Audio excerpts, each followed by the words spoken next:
تمہیں سونپتی ہیں راتیں۔ مصطفیٰ خان اپنی ساری شرارتی رشتہ دار لڑکیوں اور لڑکوں کے گھیرے سے بمشکل نکل کر جب کمرے میں آیا تو اسے اپنے دل پر ایسی مسرت ہمکتی محسوس ہو رہی تھی جیسے کسی فاتح جرنیل کو اپنے مفتوحہ علاقے میں قدم رکھتے ہوئے ہوتی ہوگی۔ اس نے آرزوؤں، چاہتوں اور خواہشات سے بھرے دل کے ساتھ کمرے میں قدم رکھا تھا۔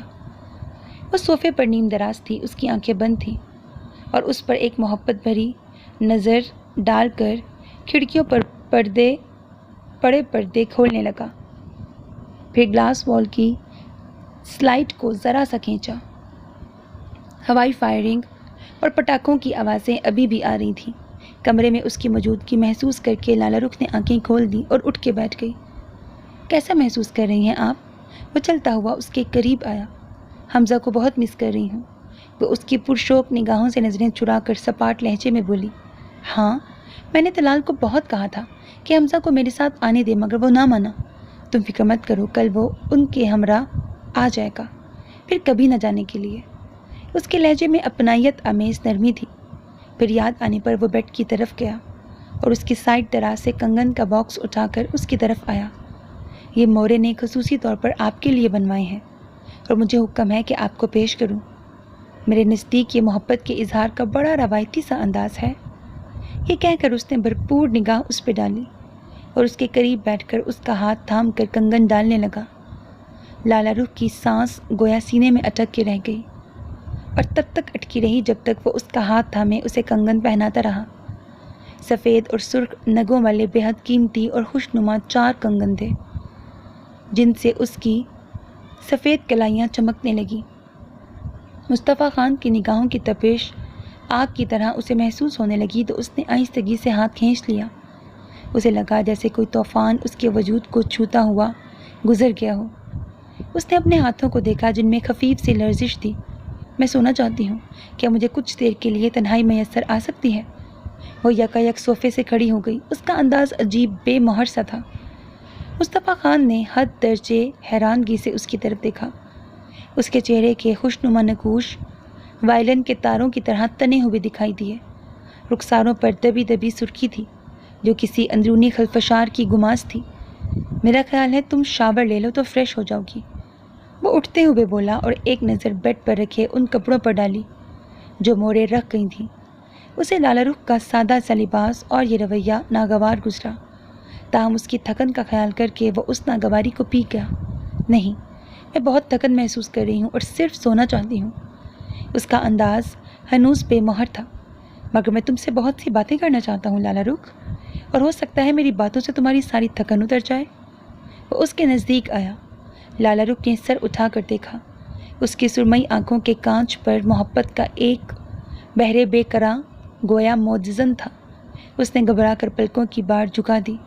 ان آنکھوں میں ایسی گہرائی تھی کہ ان میں ڈوب جانے کا خوف ابھرتا محسوس ہونے لگا، اور وہ ڈوبنا نہیں چاہ رہی تھی۔ اسے اب محبت کے کسی بہرے بے قرار کی ضرورت نہیں تھی۔ وہ اپنے ہی ساحل پر رہنا چاہتی تھی۔ باتیں صبح بھی کی جا سکتی ہیں، اور یوں بھی میری تھکن آپ کی باتوں سے کم نہیں ہوگی۔ یہ تھکن اب ختم ہونے والی نہیں ہے۔ شاید اس کا احساس میں نے آپ کو بار بار دلایا تھا، ہر بار آپ کو اپنی راہ میں آنے سے روکا تھا مصطفیٰ خان، مگر آپ یہ جوا کھیلنے پر بضد تھے۔ مگر میں آپ کی جیت بن کر یہاں نہیں آئی ہوں۔ وہ اپنے اندر کا لاوا بہا بیٹھی۔ وہ اس کے بڑھتے قدموں کو یہیں روک دینا چاہتی تھی۔ اس کی محبت کی موجوں کے لیے وہ کوئی ساحل نہیں بننا چاہتی تھی جس میں وہ امٹ کر جذب ہو سکتی۔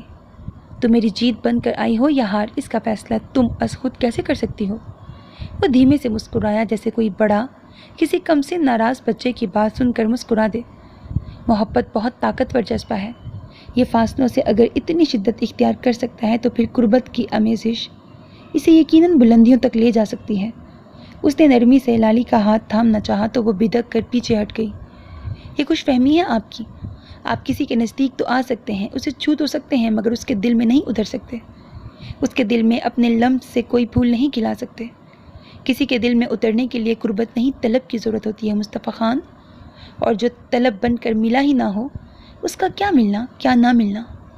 ناگواری اور کشیدگی کے جذبات اس کے لہجے سے ہی نہیں، اس کے چہرے سے بھی عیاں تھے جو مصطفیٰ خان کو ادھیڑ گئے۔ اس نے مجروح نگاہوں سے لالی کو دیکھا۔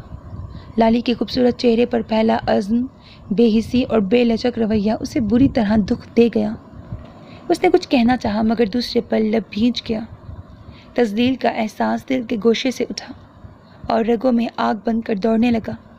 مٹھیاں بھینچ کر اس نے بمشکل اپنے اندر سے امڑنے والے اشتعال کو دبایا، پھر جھٹکے سے پلٹ کر کمرے سے ملیکہ اسٹڈی روم میں چلا گیا۔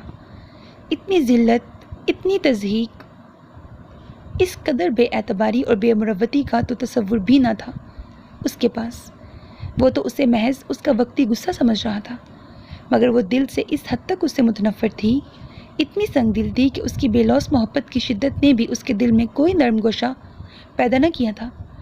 یہ احساس ذلت کی انا بن کر اس کے دل کو چھیدنے لگا۔ تذلیل کے احساس سے سلگتا وہ کچھ دیر کمرے میں چکر کاٹتا رہا۔ ملن کے یہ خوبصورت لمحے یوں بے اعتنائی کی نظر ہو جائیں گے اس کا تصور بھی نہ تھا اس کے پاس۔ اس کا سارا جوش جیسے ماند پڑ گیا۔ یکدم وہ ایک خالی بن کے ساتھ پتہ نہیں کیا لکھا ہوا ہے، گداز صوفے پر جا کے بیٹھ گیا۔ یہ داغ داغ اجالا، یہ شب گزیدہ سحر، وہ انتظار تھا جس کا، یہ وہ سحر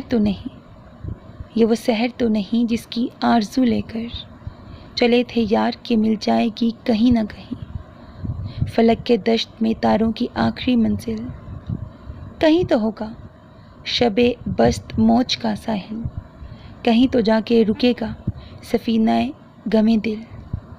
اس کی سوچوں کی تنابیں یوں ہی تنی پڑی تھیں اور یہ سوچ کر اس کی روح مزید سلگ رہی تھی کہ اسے اپنی اس زیادتی کا بالکل احساس نہ تھا۔ ولیمے کے روز وہ سب مردان پہنچے تو لالا رخ نے بے حد نارمل انداز میں ان سب کا استقبال کیا۔ حمزہ کو دیکھ کر وہ لپک کر اس کی طرف بڑھی مگر درمیان سے مصطفیٰ خان نے اسے اچک کر گود میں اٹھا لیا اور وہ بھی مصطفیٰ خان کے مضبوط سینے سے یوں لپٹ گیا گویا ماں کی اسے طلب محسوس ہی نہ ہوئی ہو۔ مصطفیٰ خان کی اٹھنے والی نگاہوں میں ایک تمسخر محسوس کر کے اس کی پیشانی جل اٹھی۔ اتنے لوگوں کی موجودگی میں حمزہ کی اس بے مہری نے اسے عجیب سی سبکی کا احساس دلایا تھا۔ اس کا دل چاہا وہ حمزہ کو گود سے کھینچ کر کس کر 2 تھپڑ مارے۔ ارے آپ ابھی تک تیار ہی نہیں ہوئی؟ ہم تو سمجھے تھے کہ آپ بیوٹی پارلر گئی ہوں گی۔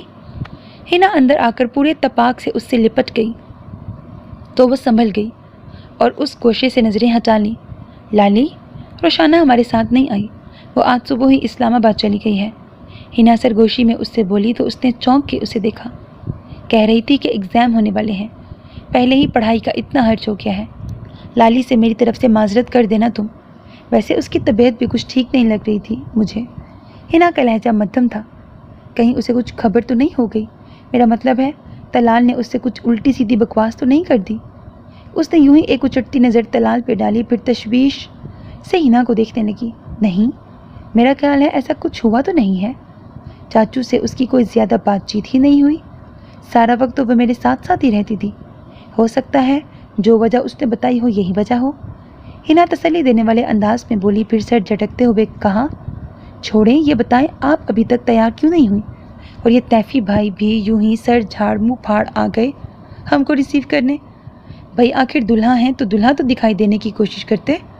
اس نے ہنستے ہوئے مصطفیٰ خان پر ایک نظر ڈالی، یعنی سر پر 12 سینگ لگا کر ایک صوفے پہ بیٹھ جاتے۔ کرم کا ٹپکنا ضروری تھا۔ ہنا کی بات پر وہ خاص صاحب جاندار کہا لگا کر بولا تھا۔ ہنا نے تپ کر اسے دیکھا۔ ایسے 12 سینگوں والے دلہا تو تم ہی دکھائی دو گے۔ میرا کہنے کا مطلب تھا کہ فارمیلٹی ہی نبھا لیتے۔ بھائی اس طرح کی فارمیلٹیز خواتین ہی نبھاتی اچھی لگتی ہیں، مرد نہیں۔ مصطفیٰ خان حمزہ کو اٹھائے اسی طرف آ گیا اور خرم کے برابر صوفے پہ بیٹھ گیا۔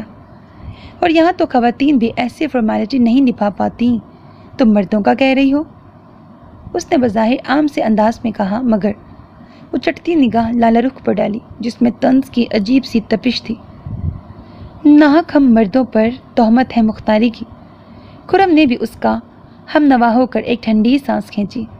کیا بات ہے، خیریت تو ہے؟ یہ اتنی ٹھنڈی ٹھنڈی سانسیں اس گوشے سے کیوں آ رہی ہیں؟ جازب بھائی سامان سے فارغ ہو کر اسی طرف چلے آئے۔ کیا مختاری چھن گئی ابھی سے؟ اس نے شرارت بھری نگاہوں سے مصطفیٰ خان کو دیکھا۔ انہیں یہ غم نہیں کہ مختاری چھن گئی، بلکہ اس بات کا غم منا رہے ہیں کہ اتنی دیر سے کیوں چھینی گئی۔ خرم کی بات پر زبردست کہا پڑا۔ لالا رخ کلس کر اندر کمرے کی طرف بڑھ گئی۔ وہ سب کے درمیان بیٹھا اونچے اونچے کہے لگاتا اسے سخت کوفت میں مبتلا کر رہا تھا۔ صبح ہی اس پر ایک طرح کی وحشت سوار تھی کہ سوچ سوچ کر ہی اس کا دم گھٹنے لگا تھا کہ اب شام کو سچ سنور کر دنیا والوں کو دھوکہ دینے کے لیے پھر وہی ڈرامہ رچانا پڑے گا۔ مورے کی محبت کے آگے وہ کتنی بے بس ہو گئی تھی، اس کا احساس شدت سے اسے ولیمے کے دن ہو رہا تھا۔ انہوں نے اس کے لیے بے حد قیمتی جوڑا بنوایا تھا اور ماہر بیوٹیشین سے اسے تیار کروایا تھا۔ اس کی پیشانی پر بوسہ دے کر اسے ڈھیروں دعائیں دیں۔ ان کا بس چلتا تو وہ لالا رخ کو ہتھیلی پر اٹھائے پھرتی۔ ان کی نگاہیں بلائیں لیتی اس کے گرد طواف کرتی رہیں، اور مصطفیٰ خان کے پہلو میں بیٹھی لالا رخ سارا وقت اپنی بیزاری، بے دلی اور اضطراب چھپائے، لبوں پر مصنوعی مسکراہٹ سجائے ہر آنے والے کی مبارکباد وصول کرتی رہی۔ مصطفیٰ خان اس کا ہاتھ تھامتا تو اسے اپنے دل کی رگیں سکڑتی محسوس ہونے لگتی۔ وہ ہاتھ کھینچنا چاہتی مگر گرفت بے حد مضبوط ہوتی اور وہ اندر ہی اندر جزبز ہو کر رہ جاتی۔ اسے لگتا وہ جان کر ایسا کر کے حس اٹھا رہا ہے، اس کی بے بسی کا مذاق اڑا رہا ہے۔ عجیب غصے کی لہریں اندر سے اٹھ کر اندر ہی دم توڑ رہی تھیں۔ آنکھوں سے ہم رنگ سرمئی شلوار سوٹ اور گہری سرمئی واسکٹ میں اس کا اونچا لمبا سراپا بے حد نمایاں اور دلکش دکھائی دے رہا تھا۔ ہر آنے جانے والوں کی مبارکباد اور دعائیں وصول کرتے کرتے کوئی نہ کوئی ایسا فکرہ اس کی جانب ضرور اچھال دیتا کہ اس کے دل کی ساکن جھیل پر ہزار دائرے بن کر ایک قیامت برپا کر جاتے۔ وہ یہ پتھر پھینک کر بے نیاز بن جاتا مگر وہ کتنی دیر تک منتشر ذہن رہتی۔ اسے لگ رہا تھا اس کا ضبط جواب دے رہا تھا۔ وہ مزید اس شخص کے پہلو میں بیٹھی رہی تو اس کے اعصاب چٹک جائیں گے، وہ اندر سے ریزہ ریزہ ہو جائیں گی۔ زندگی میں پہلی بار اپنی بے بسی پر اسے بھر بھر کر رونا آ رہا تھا۔ کچھ دن تو بسو میری آنکھوں میں، پھر خواب اگر ہو جاؤ تو کیا، کچھ دن تو بسو میری آنکھوں میں۔ وہ باتھ روم کے بیسن پر کھڑا منہ دھوتے ہوئے بے حد ترنگ میں گنگنا رہا تھا، اور وہ ولیمے کا جوڑا چینج کر کے صوفے پر بیٹھی اندر ہی اندر جھلس رہی تھی۔ کچھ رنگ تو دو میرے چہرے کو، پھر زخم اگر مہکاؤ تو کیا۔ اس کی بھاری آواز کمرے میں عجیب گونج پیدا کر رہی تھی اور کسی دمک کی طرح اس کے ذہن و دل پر اثر انداز ہو رہی تھی۔ میں کل ان سب کے ساتھ ہی ملتان جانا چاہتی ہوں کچھ دن رہنے کے لیے، وہ قدرے اونچی آواز میں بولی۔ اس کی گنگناہٹ یوں بند ہو گئی جیسے کسی نے کھٹاک سے بٹن بند کر دیا ہو۔ اجازت مانگ رہی ہو یا محض اطلاع دے رہی ہو؟ وہ سٹینڈ سے تولیہ اٹھا کر منہ پونچھتا ہوا باتھ روم سے باہر آیا۔ اطلاع ہی سمجھ لیجیے۔ وہ کلائیوں میں پڑی سنہری چوڑیوں پر انگلی پھیرنے لگی اور دانستہ اس کی طرف دیکھنے سے گریز کیا۔ سادے نیلے رنگ کے سوٹ اور ہلکی جیولری میں وہ بے حد مختلف نظر آ رہی تھی۔ مصنوعی روشنیوں اور مصنوعی رنگوں سے ہٹ کر اس وقت اس کا اپنا فطری روپ بے حد دل فریب دکھائی دے رہا تھا۔ یہ اطلاع تم مورے کو دے دینا، یوں بھی صبح میں حمزہ کو لے کر جاؤں گا اس کے اسکول میں ایڈمیشن کے لیے۔ اس نے تولیہ ایک طرف پھینکا اور بیڈ پر بیٹھ کر کلائی سے گھڑی اتارنے لگا۔ کیا میری اجازت کے بغیر آپ حمزہ کا ایڈمیشن کروا رہے ہیں؟ اس خبر پر اسے حقیقتاً جھٹکا لگا۔ وہ ناگواری سے اپنی جگہ سے اٹھی۔ اجازت لینے کی ضرورت وہاں پیش آتی ہے جہاں رشتوں ناتوں میں رواداری ہو۔ کیا ہمارے مابین ایسا کوئی تعلق ہے؟ اس نے ابرو اچکا کے اسے دیکھا، پھر ہلکے سے ہنس دیا اور مزید گویا ہوا، تم بھی مجھے محض اطلاع دے رہی تھی تو میں نے بھی سوچا اطلاع ہی دے دوں، ورنہ میں تو اس کی بھی ضرورت محسوس نہیں کر رہا تھا۔ مگر حمزہ میرا بیٹا ہے، آپ کا نہیں۔ اس کے کسی بھی معاملے میں انٹرفیئر کرنے کا حق آپ کو حاصل نہیں ہے۔ میری مرضی اور اجازت کے بغیر آپ اس کا کوئی معاملہ ڈیل نہیں کر سکتے۔ کوئی شرعاً حق نہیں رکھتے آپ اس پر۔ وہ دھنک گئی۔ تو پھر اسے وہیں چھوڑ آؤ جو اس پر پورا حق رکھتا ہے، جو اس کا شرعاً اور قانونی باپ ہے۔ لالا رخ کے دل میں تیر سا پیوست ہو گیا۔ اس نے تڑپ کر مصطفیٰ خان کو دیکھا مگر دوسرے پل نگاہیں جھکا لیں۔ وہ اسے نفرت اور غصے سے نہیں، گھائل نظروں سے دیکھ رہا تھا۔ وہ اس طرح بھی انداز میں رخ پھیر کر سنگار میز کی کرسی پہ بیٹھ گئی۔ مگر میں حمزہ کے بغیر اتنے دن وہاں کیسے رہ سکوں گی؟ اس کی آواز پست تھی۔ اور میرے بغیر تم اتنے دن وہاں رہ لو گی؟ وہ بیڈ سے اتر کر اس کی طرف آیا، پھر ایک ہاتھ آئینے کے فریم پر ٹکا کر اس کی طرف قدرے جھکا۔ میں نے حمزہ کو پل بنانے کی کبھی کوشش نہیں کی لالا رخ، میں تو اپنی محبت کی جنوں خیزی میں بہتا ہوا تم تک آیا ہوں اور آنا چاہتا ہوں۔ مجھے اپنی محبت اور جذبوں پر اتنا اعتماد ہے، چنانچہ اتنے معصوم سہارے کی میں نے کبھی ضرورت محسوس نہیں کی۔ کیا تم تک آنے کے لیے مجھے ایسا کوئی بونڈا طریقہ یا سہارا تلاش کرنا پڑے گا؟ اس کی دھیمی آواز اور لو دیتی ہوئی تھی۔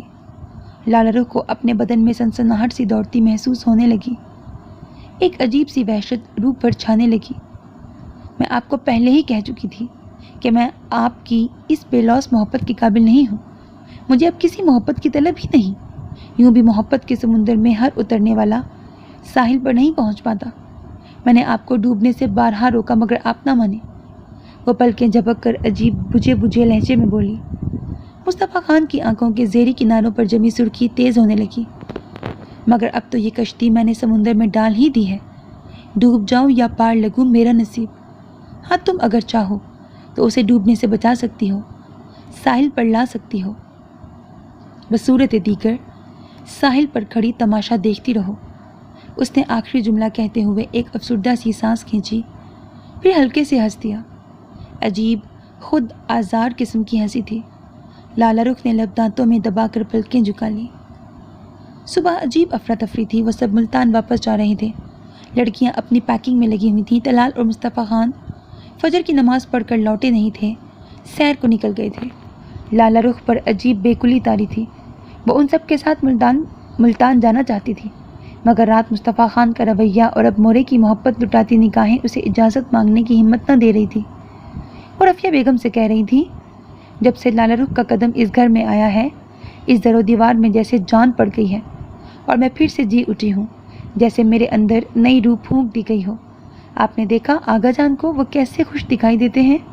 یہ ساری رونق روشنی لالا رخ کے دم سے ہے، آپ نے ہمیں مالا مال کر دیا ہے۔ بس خدا آپ کی خوشیوں کو سلامت رکھے۔ اب یہ بتائیے کہ لالی کو کب بھیجیں گے ملتان؟ رفیہ بیگم کی بات پر مورے نے بے ساختہ لالا رخ کی طرف دیکھا، پھر اس کے گرد اپنا بازو حائل کر دیا۔ ابھی نہیں، ابھی تو میں نے اسے جی بھر کر دیکھا بھی نہیں ہے۔ آپ فکر نہ کریں، کچھ دنوں بعد میں خود اسے تحفی کے ساتھ ملتان بھیجوں گی۔ ارے نہیں، فکر کاہے کی، آپ نے اسے بہو سے زیادہ بیٹی سمجھا ہے۔ میری تو ساری فکریں پریشانیاں دور ہو گئی ہیں، اب یہ آپ کی ہی بیٹی ہے، جب مرضی بھیجے نہ بھیجے۔ رفیہ بیگم ہنس دی اور لالا رخ کو محبت بڑی نظروں سے دیکھا۔ لالا رخ کو ان نظروں میں ایسی تمانیت دکھائی دے رہی تھی جیسے کسی تکلیف دہ سفر کو ختم کر کے گھر لوٹ آنے والے مسافر کے چہرے اور آنکھوں میں اتر آتی ہے۔ وہ حقیقتاً اپنا بوجھ شانوں سے اتار کر ہوا میں تیرتے بادلوں کی طرح اپنے آپ کو ہلکا پھلکا محسوس کر رہی تھیں۔ ان سب کو الوداع کہتے ہوئے لالا رخ بے حد اداس ہو رہی تھی۔ بہت سے آنسو پلکوں کی باڑ توڑ کر بہہ نکلنے کو بے چین تھے، مگر وہ اپنی کمزوری کو بڑی مشکل سے سنبھالے ہوئے تھی۔ وہ کسی کے سامنے رونا نہیں چاہتی تھی، پہلے بھی کون سا اس کے آنسوؤں کی پرواہ کی گئی تھی۔ طلال سے تو وہ اب بھی کھچی کھچی تھی۔ وہ سب کتنے خوش تھے، شاید وہ مورے جیسی ساس اور مصطفیٰ خان جیسے شوہر کو پا کر اسے خوش قسمت ترین لڑکی خیال کر کے مطمئن تھے۔ ہاں، انہیں مطمئن ہونا ہی چاہیے، یہ سب تو قسمت والوں کو ملتا ہے، مگر وہ خوش کیوں نہیں؟ کون سی بے قراری ہے جو اسے بے چین رکھتی ہے؟ آخر وہ حالات کے دھارے پر خود کو چھوڑ کیوں نہیں دیتی؟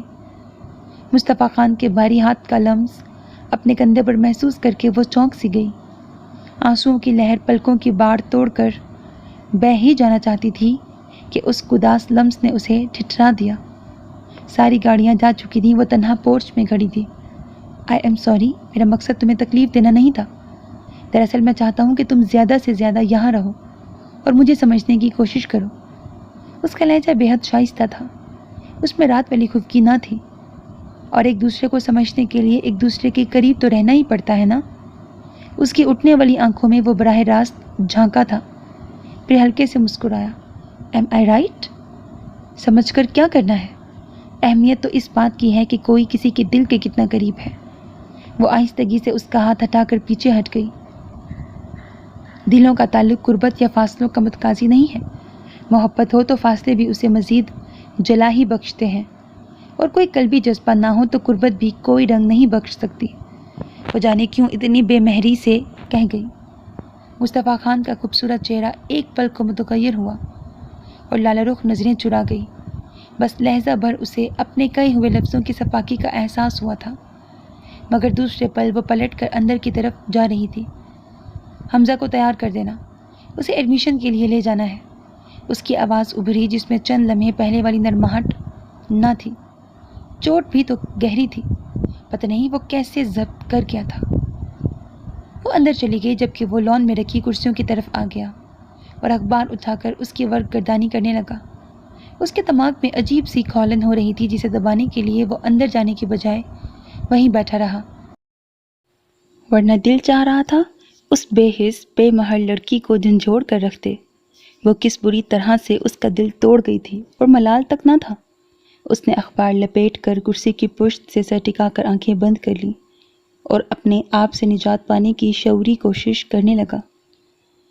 سیف الرحمن عجیب عزم حال کے ساتھ گھر آیا تو تانیہ آئی بیٹھی تھی۔ اس پر ایک نظر ڈال کر وہ بالوں پر ہاتھ پھیرتا ہوا اندر آ گیا۔ کب آئیں تم؟ پتہ نہیں تانیہ کی نگاہ میں کچھ ایسا تھا یا پھر اس کے اپنے دل کا چوٹ تھا۔ وہ نظریں جھکا کر صوفے پہ بیٹھ گیا۔ خاصی دیر ہو گئی ہے، بس آپ ہی کا انتظار کر رہی تھی۔ کہاں گئے تھے آپ؟ سبوہی بتا رہی تھی آپ آفس سے آ کر پھر دوبارہ کہیں گئے ہیں۔ اس نے فقط ہنکارا بھرا اور تانیہ کی بیٹی گڑیا کی طرف متوجہ ہو گیا۔ میں آپ کی امانت دینے آئی تھی سیفی بھائی۔ تانیہ اٹھ کر اس کے ساتھ والے سنگل صوفے پہ آ کے بیٹھ گئی اور ایک طرف رکھے شاپر کی طرف اشارہ کرتے ہوئے بولی، لالہ رخ تو مردان جا چکی ہے رخصت ہو کر، اور ظاہر ہے یہ تحائف اس کے گھر والوں میں سے کوئی بھی وصول نہیں کرے گا، بلکہ میرا وہاں جانا ہی کسی کو پسند نہیں ہے، اور ظاہر ہے ہو بھی کیسے۔ تانیہ ایک ہلکی سانس بھر کے رہ گئی۔ سیف الرحمن نے شاپر کو خالی خالی نظروں سے دیکھا، تاہم بولا کچھ نہیں۔ آپ حمزہ کے باپ ہونے کے ناطے خود جا کر دے آئیے نا۔ تانیہ ایک لمحے توقف کے بعد بولی، میں؟ مگر میرا جانا کیسے ممکن ہے؟ سیف الرحمن کے بدن میں پہلی بار ہلکی سی جنبش ہوئی۔ اس نے تانیہ کو دیکھا۔ سبوہی اندر داخل ہوئی تو وہ چپ سا ہو گیا۔ وہ شربت کا گلاس تانیہ کو پکڑا کر واپس ہو لی۔ تب وہ بولا، تم کہتی ہو اس کے گھر والے تمہارا قدم رکھنا وہاں ناپسند کرتے ہیں، تو پھر میری موجودگی کو دیکھ کر وہ… حمزہ پر آپ کا حق تو ختم نہیں ہو گیا، بلکہ یہ حق تا عمر ختم نہیں ہو سکتا۔ آپ تا حیات حمزہ کے باپ کہلائیں گے۔ تانیہ نے کہا تو سیف الرحمن اسے ٹکر ٹکر دیکھنے لگا۔ اس کے دماغ میں عجیب سا چھناکا ہوا، کوئی روشنی کا جھماکا ہوا تھا، جیسے کوئی نئی سوچ بجلی کی طرح کوندی ہو۔ اس نے لب بھینچ لیے اور نظریں تانیہ کے چہرے سے ہٹا کر سامنے دیوار پر مرکوز کر لیں۔ پھر ایک ہنکارا بھرتے ہوئے آہستگی سے بولا، تم ایک کام کرو تانیہ، فقط ایک کام، وہ یہ کہ یہ معلوم کرو کہ لالہ رخ ملتان کب آتی ہے۔ اس کی آواز عجیب سرسراتی سی تھی۔ اس سے کیا ہوگا؟ تانیہ نے قدرے تعجب سے اسے دیکھا۔ یہ میں تمہیں بعد میں بتاؤں گا۔ وہ صوفے کے ہتھے پر ہتھیلی کا دباؤ ڈال کے کھڑا ہو گیا، پھر شاپر پر ایک نظر ڈال کے بولا، یہ تم ابھی اپنے پاس ہی رکھو، لالہ رخ ملتان آئے تو اسے دے دینا۔ یہ کہہ کر وہ کمرے سے چلا گیا۔ تانیہ شربت کا گلاس تھامے عجیب سے احساسات میں گھری بیٹھی تھی۔ کہیں میں نے کوئی غلطی تو نہیں کر دی سیفی بھائی کو لالہ رخ کی شادی کا بتا کر؟ وہ اپنے دل پر یکلخت ایک اضطراب منڈلاتا محسوس کرتے ہوئے شربت کا فقط ایک گھونٹ بھر کر کھڑی ہو گئی۔ ایک ایسے شخص سے بھی راہ و رسم ہے اپنی، جو بے رخی سے ملے اور اجنبی نہ لگے۔ وہ حمزہ کے ایڈمیشن سے فارغ ہو کر گھر آیا تو وہ کچن میں دکھائی دی، کباب فرائی کرتے ہوئے۔ مجتبیٰ ڈائننگ ٹیبل پر بیٹھا کھانے کا منتظر تھا، مگر اس کی زبان مسلسل چل رہی تھی۔ آئیے تیفی بھائی، آج آپ اپنی زوجہ محترمہ کے ہاتھوں کا لنچ نوش فرمائیے۔ ان کے خیال میں وہ بہترین کک ہیں۔ میں نے کہا تجربہ ہو جائے، دودھ کا دودھ پانی کا پانی الگ ہو جائے گا۔ وہ اسے دیکھتے ہی بولا، پھر حمزہ کو دیکھ کر اپنی طرف کھینچ لیا۔ کہو پارٹنر، ہو گیا اسکول میں ایڈمیشن؟ لالہ رخ اس کے قدموں کی چاپ پر کانشیس ہو گئی تھی، پھر آہستگی سے کچن کی جالی سے دیکھا، وہ اسی کی طرف آ رہا تھا۔ مجتبیٰ کی بات پر مدھم سی مسکراہٹ اس کے چہرے کا احاطہ کر گئی۔ کچن کے دروازے پہ آ کر رکا تو اس نے سٹ پٹا کر جلدی سے نظریں دوبارہ برنر کی طرف کر لیں اور تلے ہوئے کباب پلیٹ میں نکالنے لگی۔ مصطفیٰ خان کو اس کے سبک ہاتھوں میں خفیف سی لرزش بہت واضح طور پر دکھائی دی۔ آپ کھانا کھائیں گے؟ اس کی موجودگی اور مسلسل خاموشی سے اپنی جانب تکتے پا کر وہ جزبز سی ہو کر بولی تاکہ یہ محویت ٹوٹے۔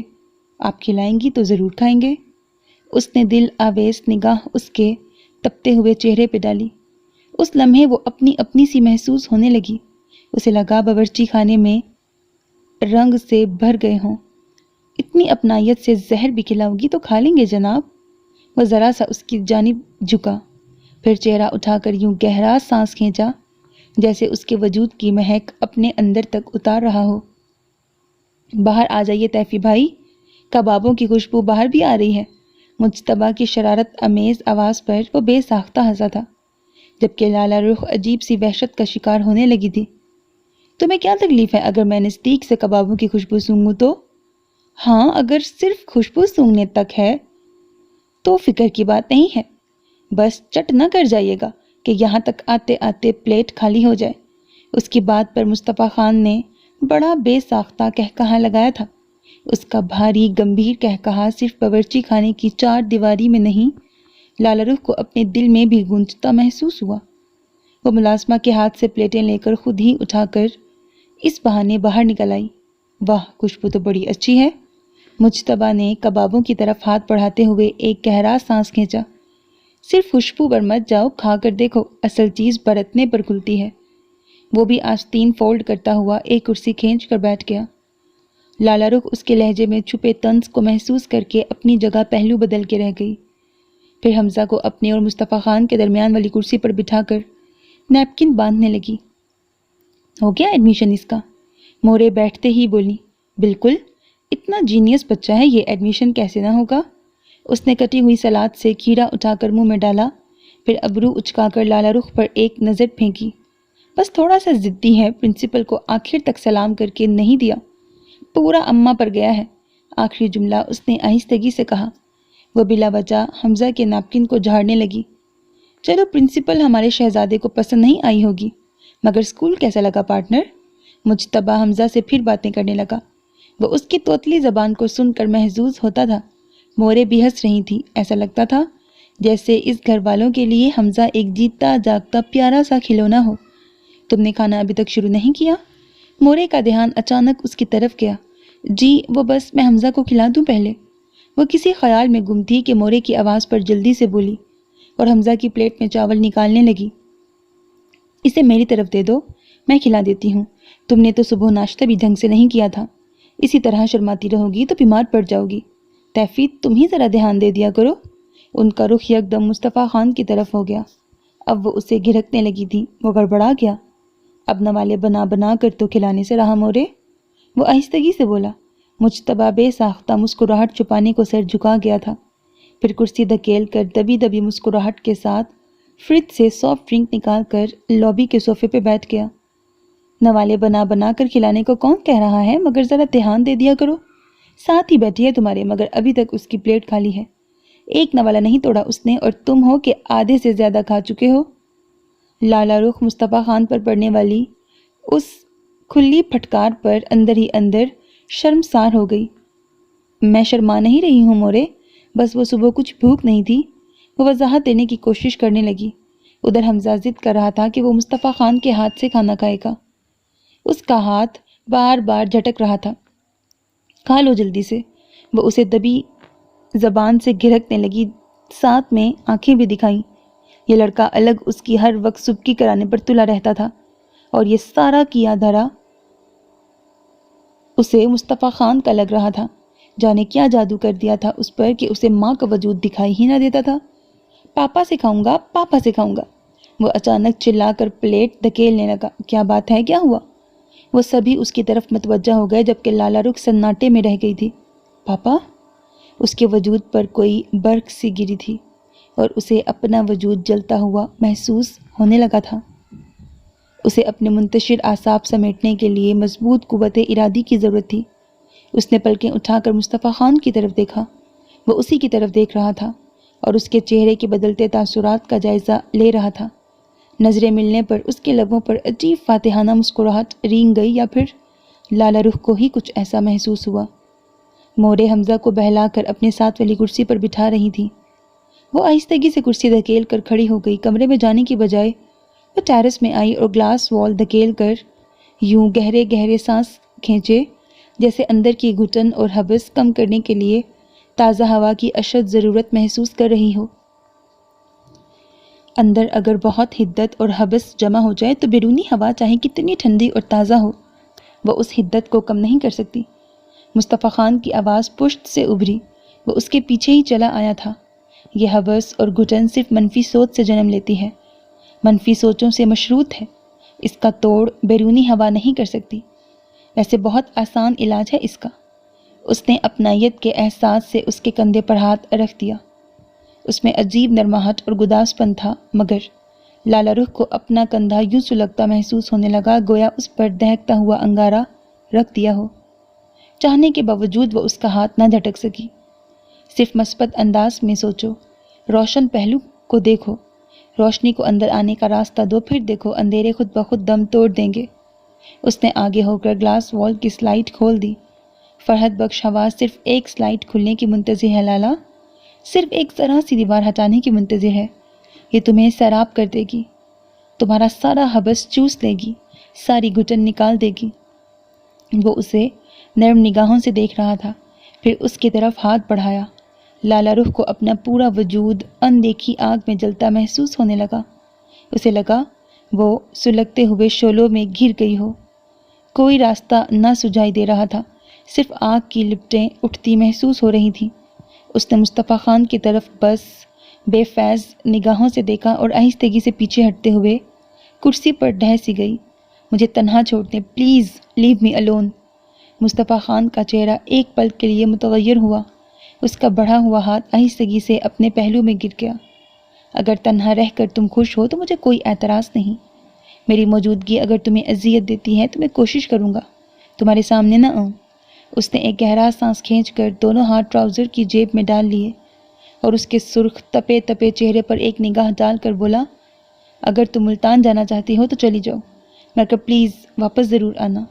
اس گھر میں صرف میں ہی نہیں، اور بھی بہت سے لوگ تمہیں چاہتے ہیں، ان کے لیے ہی صحیح۔ وہ پلٹ کر نکل گیا۔ لالا رخ نے تڑپ کر ٹیرس سے لگے موتیوں کے کرٹن کو دیکھا جو لمحہ بھر کے لیے منتشر ہوا تھا۔ وہ دانستہ اس شخص کو دکھی نہیں کرنا چاہتی تھی، مگر ایسا بالکل غیر اختیاری طور پر ہو جاتا تھا۔ اور پھر جس طرح حمزہ نے مصطفیٰ خان کو پاپا کہا تھا، اس بات نے اسے مزید اعصابی شوق پہنچایا تھا۔ اسے لگ رہا تھا کہ یہ شخص کوئی جادوگر ہے اور حمزہ کو اپنے اس جادو سے چھین لینا چاہتا ہے۔ ایسی اور اس طرح کی بہت سی سوچیں اس کے اندر جڑ پکڑ لیتی، کبھی اکھڑنے لگتی۔ اسی کشمکش میں وہ نڈھال ہو کر رہ جاتی۔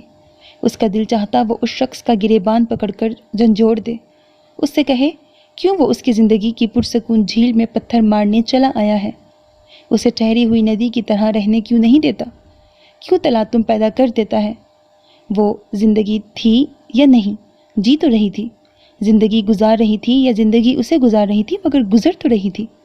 محبت کے بغیر بھی تو کتنوں کی زندگی گزری ہے اور گزر رہی ہے، ایک اس کی بھی گزر جاتی۔ محبت کا سخ تو ایک آزاد پنچھی کی طرح ہے، کوئی اسے پکڑ کر اپنے دل کی منڈیر پر نہیں بٹھا سکتا۔ یہ تو خود اڑ کر کسی منڈیر پر جا بیٹھے اور کسی منڈیر پر عمر بھر نہ بیٹھے، یا تو خود اڑ کر کسی منڈیر پر جا بیٹھے یا کسی منڈیر پر عمر بھر بھی نہ بیٹھے۔ اس نے آہٹ پر آنکھیں کھول دیں، مجتبیٰ حمزہ کو اٹھائے اندر آتے ہوئے بولا، بھابھی میں حمزہ کو لے کے جا رہا ہوں ذرا، اور ہاں آپ کو مورے بلا رہی ہیں، آپ نے لنچ بھی نہیں کیا۔ وہ کرسی سے کھڑی ہو گئی اور پلٹی۔ حمزہ مجتبیٰ کی گود میں تھا اور بڑا خوش دکھائی دے رہا تھا۔ کاش وہ بھی حمزہ کی طرح بچہ ہوتی، ہر کسی سے مانوس ہو جانے والا بچہ، ذرا سی توجہ اور محبت پر بہل جانے والا بچہ۔ مجتبیٰ کو جاتے ہوئے اس نے دیکھا اور بس سر ہلانے پر اکتفا کیا۔ عجیب سی تھکن روح کو کاٹتی محسوس ہو رہی تھی۔ وہ دوپٹہ اچھی طرح سر پر ڈال کر ٹیرس سے باہر آ گئی۔ مورے ڈائننگ ٹیبل پر اس کی منتظر تھیں۔ وہ شرمندہ سی ہو گئی۔ کتنے بہت سے لوگوں کی توجہ اور محبت سے یوں یکلخت دامن چھڑا لینا بھی کتنا مشکل ہوتا ہے۔ وہ چپ چاپ کرسی کھینچ کر بیٹھ گئی، اس کے علاوہ چارہ نہ تھا۔ اسی ایک نقش کے عکس ہیں یہ زمین بھی، یہ زمان بھی، جواں آرزو کے صنم کدے، تھکی جستجو کے جہان بھی۔ وہی ایک موج نمود ہے، کبھی دشت میں کبھی باغ میں، اسی ایک ڈال کے پھول ہیں یہ یقین بھی، یہ گمان بھی۔ جس دن سے ملتان سے آئی تھی کسی پل اسے قرار نہیں تھا، ایسا لگ رہا تھا بالکل نئی داستان ہو کر رہ گئی ہو۔ کچھ پا لینے کے احساس کی خوشی اب کانٹا بن کر وجود میں گڑ کر رہ گئی تھی۔ اس طرح تو نہیں سوچا تھا، یہ تو نہیں چاہا تھا کہ طلال اس کی زندگی میں آئے اور اسے اس طرح ملے کہ خوشی کا احساس آگ بن کر دل سے چمٹ جائے اور روح کو جھلساتا رہے۔ اس نے بوگن ویلا کے سوکھے پھولوں کے ڈھیر پر ہاتھ پھیرا، اسے لگا اس کا دل بھی اس طرح شاخے نہاں سے ٹوٹ کر اداسی کی کیاری میں جا گرا ہو اور سوکھتا جا رہا ہو۔ پلوشا نے اسے بتایا تھا کہ لالا رخ ان دنوں ملتان آئی ہوئی ہے، یہ خبر اسے مہوش نے دی تھی۔ وہ مہوش اور نازش سے فون پر ہونے والی باتیں اسے بتاتی اور کبھی طلال کے نام پر اسے چھیڑتی، مگر اس کے دل کے ساز سے کوئی موسیقی نہیں نکلتی تھی۔ طلال نے ایسا مضراب مارا تھا کہ سارے تار ہی ٹوٹ گئے تھے، تاہم اس کا دل کئی بار چاہا کہ وہ لالا رخ کو فون کرے، اس سے باتیں کرے، اسے ایک بار دیکھنے اور ملنے کی خواہش جاگی، مگر چاہنے کے باوجود وہ اسے فون نہ کر پائی۔ وہ کرسی سے اٹھ کر لان میں بے قرار روح کی مانند چک پھیریاں کھانے لگی۔ اب تو جیسے ایک یہی شغل ہو کے رہ گیا تھا۔ کمپیوٹر پر گرد چڑھ گئی تھی، کتابیں یوں ہی شیلف میں پڑی رہتی۔ وہ اسٹڈی روم میں آتی اور شیلف سے کتاب اٹھاتی مگر پھر واپس رکھ دیتی، کمپیوٹر کے سامنے بیٹھتی مگر کی بورڈ پر یوں ہی انگلیاں مار کر کھڑی ہو جاتی۔ زندگی سے اس طرح سکون خارج ہو جائے گا اس کا تصور بھی نہ تھا اس کے پاس۔ کتنا سچ کہا تھا لالا رخ نے کہ عورت جتنا محبت کے پیچھے بھاگتی ہے اتنا ہی اسے بے مہری کا سامنا کرنا پڑتا ہے۔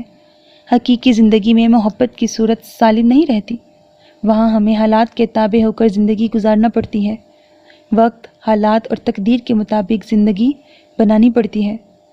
اور وہ سوچ رہی تھی کہ وہ طلال کے اس خود غرضانہ فیصلے کی بھینٹ چڑھنے پر مجبور تھی، یہ توق پہنے رہنے پر مجبور تھی۔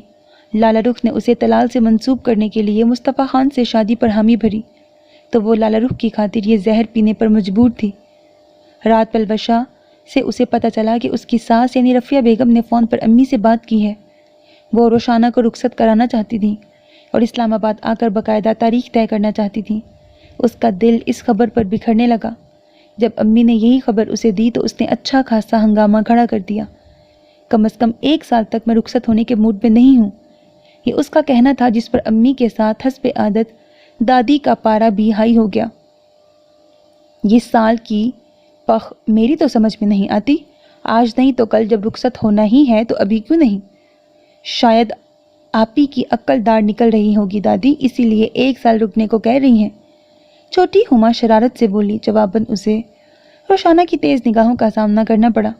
لو دیکھو ذرا، وجہ بھی بیان کی تو ایسی، اب کیا میں ساری زندگی تمہیں اپنے پہلو میں بٹھائے رکھوں گی؟ بس زیادہ ہڑکا مچانے کی ضرورت نہیں ہے، نکاح اتنا عرصہ یوں ہی رہے تو 1000 وسوسے اٹھتے رہتے ہیں، عجیب طرح کے ہول آتے ہیں۔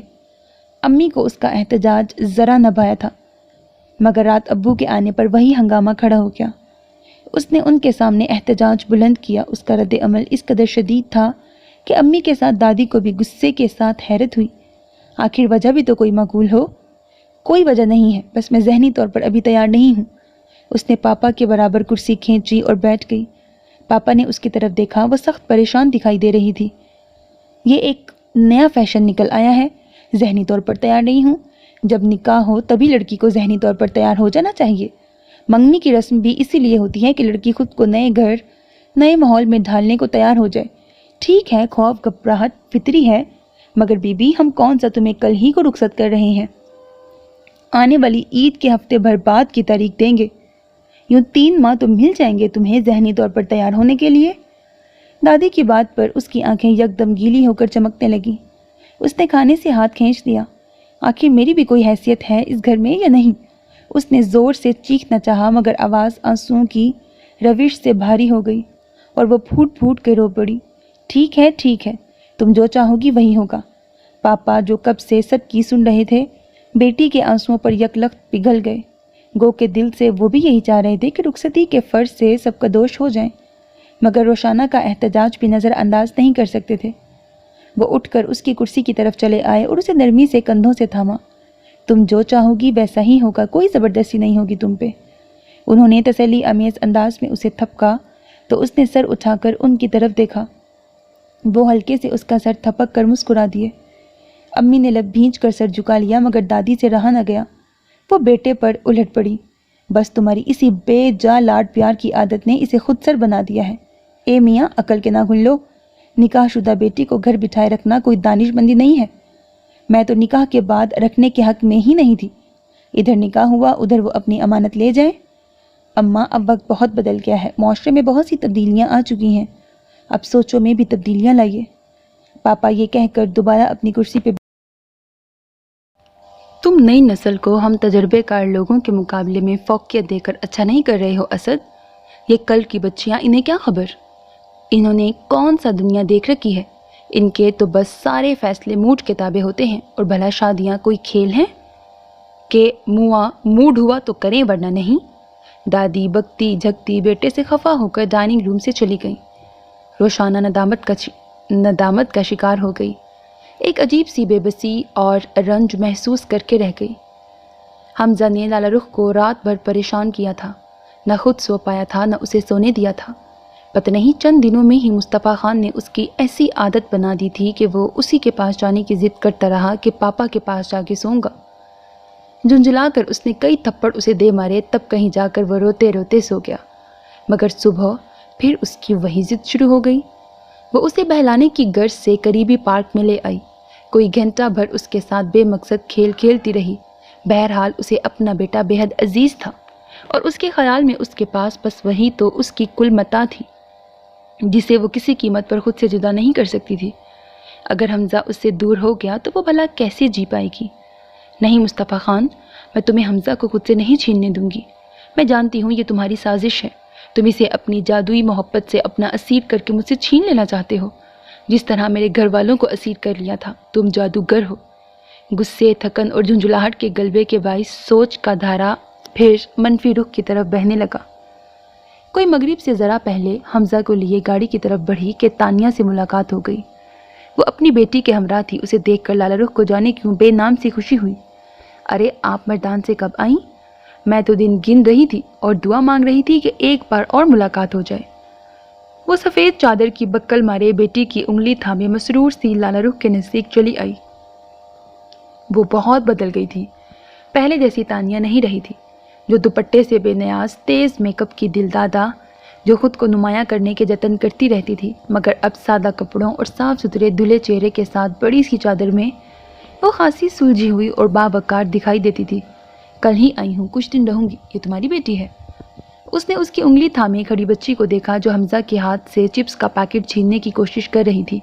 ہاں، توبہ نام ہے۔ اس نے ایک نظر اپنی بچی پر ڈالی، پھر حمزہ کو جھک کر پیار کیا۔ اس سے ملنے کو بہت دل کر رہا تھا۔ اس کا دل لگ گیا کیا وہاں؟ میرا مطلب ہے کہ اس کے لیے تو وہاں کا ماحول بالکل نیا ہوگا۔ تانیہ کی بات پر لالہ رخ کے دل پر مانوس سا درد پھیل گیا۔ بریکٹ، یہی تو سارا فساد تھا کہ وہ اس ماحول کا حصہ بن کر رہ گیا تھا۔ اس نے صرف مسکرانے پر اکتفا کیا۔ میرا گھر بہت نزدیک ہے، میں یہاں اکثر و بیشتر واک کرنے آ جاتی ہوں۔ ہارون کہتے ہیں میں بہت موٹی ہو گئی ہوں، اپنا وزن گھٹاؤں۔ اب کیا کروں، اتنا چلتی ہوں مگر 1 انچ بھی کم نہیں ہوتی۔ آپ کو دیکھ کر رشک آنے لگتا ہے۔ آپ کے فگر میں تو معمولی سا رد و بدل بھی نظر نہیں آتا۔ تانیہ نے اس کے سراپے پر توصیفی نگاہ ڈالی۔ شاید میں سوتی بہت ہوں، اسی وجہ سے گھٹتی نہیں ہوں، یہ کہہ کر ہنس پڑی۔ پھر دوسرے پل ہنسی سمیٹ کر بولی، نزدیک ہی ہے میرا گھر، کیا آپ میرے ساتھ چلنا پسند کریں گی؟ پرانی شناسہ سمجھ کر نہیں بلکہ ایک نئی فرینڈ سمجھ کر ہی صحیح۔ وہ اس کے چہرے پر پھیلنے والے تاثرات کا جائزہ لے کر جلدی سے بولی تو لالہ رخ تذبذب میں پڑ گئی۔ ایک طرف دل چاہ رہا تھا گھر جانے کی بجائے باہر ہی وقت گزارے، دوسری طرف دل کچھ خلاف ہو رہا تھا۔ کچھ دیر کے لیے ہی صحیح، اس وقت میں گھر پر یوں بھی اکیلی ہی ہوں۔ ہارون تو پنڈی گئے ہیں اور میری ساس اپنی بہن کی طرف گئی ہیں، وہ رات سے پہلے نہیں لوٹیں گی۔ میں بور ہو رہی تھی، آپ مل گئیں تو بے انتہا خوشی ہو رہی ہے۔ کچھ دیر یوں ہی ادھر ادھر کی باتیں کر لیں گے۔ تانیہ اسے تذبذب میں دیکھ کر اصرار کرنے لگی۔ وہ بادل نخواستہ اس کے ہمراہ چلی آئی۔ وہ اسے اپنے ساتھ لیے اپنے بیڈ روم میں ہی چلی آئی۔ حمزہ طوبہ کے ساتھ کھیلنے کی بجائے لالا رخ کی قمیض کا دامن پکڑے چپکا کھڑا تھا۔ لگتا ہے یہ جلد کسی سے مانوس نہیں ہوتا۔ تانیہ اسے پیار سے اپنے پاس بلانے کی کوشش میں ناکام ہو کر بولی، دراصل اس کی طبیعت کچھ ٹھیک نہیں ہے، رات ٹمپریچر بھی تھا۔ وہ خامخواہ وضاحت کرنے لگی، جاؤ حمزہ دیکھو طوبہ کتنی پیاری ہے، گڑیا سی بچی ہے، اس کے ساتھ کھیلو۔ وہ اسے پچکارنے لگی، مگر اس کی بڑی بڑی سیاہ آنکھوں میں خفگی اور ناراضگی تھی، جیسے یہاں آ کر سخت بے آرامی محسوس کر رہا ہو۔ ساتھ اصرار کرنے پر اور چڑ گیا، نہیں میں تلال ماموں کے پاس جاؤں گا، مجھے پاپا کے پاس جانا ہے۔ وہ لالا رخ کی چادر کھینچنے لگا۔ اس نے ہاتھ میں پکڑے چپس کے پیکٹ اور ٹافیاں احتجاجاً قالین پر پھینک دی۔ میرا خیال ہے میں پھر آؤں گی تانی۔ وہ سٹ پٹا کر کھڑی ہو گئی۔ تانیہ بہت غور سے حمزہ کو دیکھ رہی تھی۔ اس کے لفظ پاپا کہنے پر اس کے چہرے پر ایک پل کو تغیر رونما ہوا تھا جو لالا رخ نے دیکھا تھا۔ کب ملاقات ہوگی؟ تانیہ کو مایوسی سی ہو گئی۔ میں جتنے دن یہاں ہوں اس پارک میں آتی رہوں گی، وہیں ملاقات ہو جائے گی۔ اس کا مطلب ہے کل آئیں گی آپ؟ تانیہ کا چہرہ کھل اٹھا۔ لالا رخ نے سر ہلا دیا اور بکھرے ہوئے حمزہ کو سنبھال کر اس کے گھر سے نکل آئی۔ کہاں چلی گئی تھی تم؟ ہم تو پریشان ہو گئے تھے۔ اسے گھر میں داخل ہوتے دیکھ کر رفیہ بیگم کی اٹکی سانسیں گویا بحال ہوئیں۔ جاذب اور تلال بھی پریشانی سے ٹہلتے ہوئے دکھائی دیے۔ کہاں جانا تھا؟ مرنا ہوتا تو بہت پہلے مر چکی ہوتی، وہ کٹیلے لہجے میں بولی اور حمزہ کی انگلی چھوڑ کر لابی سے گزر کر اپنے کمرے کی طرف بڑھ گئی۔ مصطفیٰ کا فون آیا تھا، رفیہ بیگم بولی تو وہ ایک پل کو ٹھٹکی۔ پریشان تھا وہ کہ تم نے اسے اپنے خیریت سے پہنچ جانے کی اطلاع تک نہیں دی اور حمزہ کا پوچھ رہا تھا، اس سے بات کرنا چاہ رہا تھا۔ چلو خیر پھر کر لے گا۔ رفیہ بیگم نے دیکھا وہ ان کی بات پوری ہونے سے پہلے ہی دروازہ کھول کر کمرے میں جا چکی تھی۔ تلال بڑی جانچتی نظروں سے اس کا معائنہ کر رہا تھا۔ حقیقتاً وہ اس کے رویوں سے الجھ گیا تھا۔ مصطفیٰ خان سے جتنی بار اس کی بات ہوئی، ملاقات ہوئی، اس سے وہ کچھ بھی اندازہ نہیں لگا سکا تھا کہ آیا لالا رخ کا رویہ اس کے ساتھ کیسا ہے۔ مگر اب لالا رخ کے تیور دیکھ کر اسے لگتا تھا مصطفیٰ خان اس سے بہت کچھ چھپا رہا ہے۔ بہرحال وہ از خود کسی کے معاملات میں مداخلت نہیں کرنا چاہتا تھا۔ رات کو رفیہ بیگم اس کے کمرے میں آئیں تو وہ اپنی وارڈروب کھولے پرانے کپڑوں کا جائزہ لے رہی تھی اور ان میں سادہ سوٹ نکال کر ایک جگہ ڈھیر کر رہی تھی۔ کپڑوں کا اسے ہمیشہ ہی سے جنون تھا۔ موری نے بھی وہاں کپڑوں کے ڈھیر لگا دیے تھے۔ ہر فیشن اور تقریباً ہر رنگ کا جوڑا اس کے وارڈروب میں تھا، مگر ان میں کم ہی بالکل سادہ جوڑا ہوتا، اور وہ اپنے پرانے کپڑوں میں سارے سادہ جوڑے نکال کر لے جانے کی نیت سے ایک طرف رکھ رہی تھی۔ رفیہ بیگم کو کمرے میں آتے دیکھ کر ذرا سا سر اٹھایا، دوسرے پل اپنے کام میں منہمک ہو گئی۔ تم فارغ ہو لو تو پھر میرے کمرے میں آ جانا، کچھ باتیں کرنی ہیں تم سے۔ وہ خود کو مصروف ظاہر کرنے کی کوشش کر رہی تھی۔ رفیہ بیگم مایوس سی ہو کر بولیں اور پلٹ کر جانے لگی۔ نہیں، ایسی خاص مصروف بھی نہیں ہوں، آپ کہیے۔ وہ جلدی سے بولی، پھر قدرے نادم سی ہو کر قالین سے اٹھ کر ان کی طرف آ گئی۔ یہ کام تو ہوتا ہی رہے گا، آپ بیٹھیں۔ اس نے نرمی سے ان کا ہاتھ تھام لیا تو رفیہ بیگم ایک دو پل اس کا چہرہ دیکھتی رہ گئیں۔ تم خوش تو ہونا لالی وہاں؟ وہ اس کا ہاتھ اپنے دونوں ہاتھوں میں دباتے ہوئے بولی۔ خوشی کا احساس دل سے اٹھتا ہے، خوش ہونے اور رہنے کے لیے کسی جگہ یا علاقے کی قید نہیں ہے۔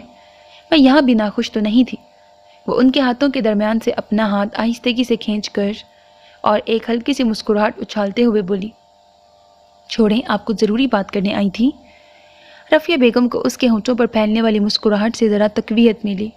وہ اس کے بیڈ کے کنارے ٹک گئیں اور اسے بھی اپنے ساتھ بٹھا لیا۔ میں نے سوچا ہے تم آئی ہو تو اب تلال کی رخصتی کی بات روشانہ کے والدین سے ہو جائے۔ اسد تو انکار کر رہا ہے ابھی، مگر میں چاہ رہی ہوں تم زور دو گی تو شاید مان جائے۔ دیکھو نا، پھر نازش کے سسرال والے بھی تاریخ مانگ رہے ہیں اسی سال کے آخر تک، اور ادھر ہنا کا میاں بھی کمپنی کی طرف سے 3 سال کے لیے جرمنی جا رہا ہے۔ ہنا بھی اس کے ہمراہ جا رہی ہے۔ میں چاہ رہی ہوں ان سب کاموں سے پہلے تلال کی رخصتی خیر سے ہو جائے۔ تو روشانہ اس گھر میں آ جائے۔ رفیہ بیگم اسے ساری تفصیل اور حالات سے آگاہ کرنے لگی۔ اسے اپنی بے خبری اور گھر والوں سے لا تعلق ہو جانے پر دل ہی دل میں ندامت محسوس ہوئی۔ اس نے ملتان آ کر نہ حسنہ سے رابطہ کیا تھا، نہ ہینا سے اور نہ ہی روشانہ سے، بلکہ گھر میں جو افراد تھے ان سے بھی جیسے کتراتی پھر رہی تھی، اور وہ سب اس کے رویے کے باعث خود اسے مخاطب کرنے سے جیسے گھبرا رہے تھے۔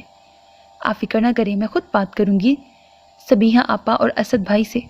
اس نے ندامت کے احساس سے خود کو پگھلتا محسوس کیا۔ ماں کے کندھے پر نرمی سے تھپکی دی، پھر چونکتے ہوئے بولی، مگر اسد بھائی انکار کیوں کر رہے ہیں؟ ہماری تو یوں بھی بات ہو چکی تھی کہ 6 ماہ کے اندر ہی رخصتی کر لیں گے۔ یہ بات تو خود میری بھی سمجھ میں نہیں آئی۔ سعدیہ کہہ رہی ہے کہ اماں اور بھابھی کو تو کوئی اعتراض نہیں ہے، بس اسد بھائی ہی ابھی نہیں چاہ رہے۔ چلو میں بات کرتی ہوں۔ وہ جلدی سے کھڑی ہو گئی۔ اسی پل فون کی بیل ہونے لگی۔ رفیہ بیگم نے چونک کر فون سیٹ کو دیکھا۔ میرا خیال ہے مصطفیٰ کا ہوگا، تم بات کر لو، میں حمزہ کو بھی بھیجتی ہوں، وہ خرم کے کمرے میں ہے۔ رفیہ بیگم بھی گھنٹی کی آواز پر چونک گئیں، پھر اس کے بیڈ سے اٹھ کر کمرے سے چلی گئیں۔ مسلسل بجنے والی گھنٹیاں لالا رخ کو اپنے دل پر ضرب کی طرح لگنے لگیں۔ ہیلو، ناچار اس نے فون ریسیور اٹھا لیا اور لہجے کو حد الامکان نارمل رکھا۔ مجھے یقین تھا تم کمرے میں ہی موجود ہو، مگر فون ریسیو کرنے سے خوفزدہ ہو۔ دوسری طرف مصطفیٰ خان کی گمبھیر اور زندگی سے بھرپور آواز ابھری۔ خوفزدہ کیوں ہونے لگی میں؟ وہ اس چوٹ پر بلبلا سی گئی۔ خفت کا ہلکا سا احساس چہرے پر آیا اور اس نے شکر کیا کہ اچھا ہے کہ فون پر انسان اپنے مقابل کے چہرے کے تاثرات نہیں دیکھ پاتا۔ یہ تو تم خود اپنے دل سے پوچھو۔ میرا خیال ہے کچھ لوگ اپنی شکست کے ڈر سے خوفزدہ رہتے ہیں۔ اس کا جملہ پتھر کی طرح لالا رخ کے دل پر لگا۔ وہ تڑپ کر رہ گئی، مگر فوری طور پر کچھ نہ کہہ سکی۔ تاہم رد عمل کے طور پر فون پٹک دیا، مگر دوسرے لمحے ہی بیل پھر ہونے لگی۔ اس کا دل تو چاہا کہ وہ کمرے سے چلی جائے، مگر بادل نخواستہ ریسیور اٹھا لیا۔ میں نے یہ تو نہیں کہا تھا کہ تم اپنی شکست کا اعتراف کر لو۔ وہاں انتہائی اطمینان اور سکون تھا۔ پتہ نہیں وہ اسے گھائل کر کے ہز اٹھا رہا تھا یا اس کے دل کو جھنجھوڑ کر کوئی جذبہ پیدا کرنا چاہ رہا تھا۔ میں نہ خوفزدہ ہوں، نہ مجھے شکست کا اعتراف کرنے کی ضرورت ہے، اس لیے کہ میری آپ سے کوئی جنگ نہیں ہے، وہ بگڑ کر بولی۔ یہ تو اور بھی اچھی بات ہے، میں ناحق اپنے ہتھیار تیز کرنے کے جتن کر رہا تھا۔ وہ یوں ہنسا کہ لالا رخ کو عجیب سی سبکی کا احساس ہونے لگا۔